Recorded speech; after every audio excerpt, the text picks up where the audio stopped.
অকল খোৱা আৰু পিন্ধাই সকলো নহয় মা আপোনালোকৰ দিনৰ সময় আৰু আমাৰ দিনৰ সময়ৰ মাজত বহুত পাৰ্থক্য আছে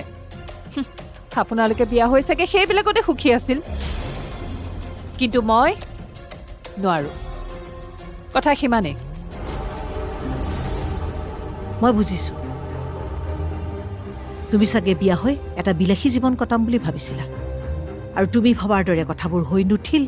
আৰু তোমাৰ খংটো তাতেই চোৱা প্ৰাপ্তি যেতিয়া ঘৰৰ ভিতৰত বৰষুণৰ পানী সোমায় তেতিয়া নিজৰ ভৰি দুখন মজিয়াত থবলৈ অসুবিধা হয়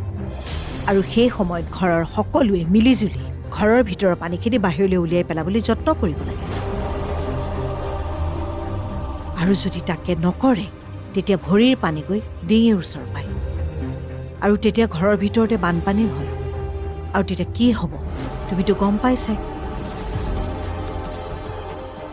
মই এই কথাষাৰ কিয় ক'লো তুমি এবাৰ নিজেই ভাবি চাবাচোন তোমাৰ অভাৱ আছে মই সেইটো বুজি পাইছোঁ কিন্তু সেই বুলি তুমি তোমাৰ স্বভাৱ সলনি নকৰিবা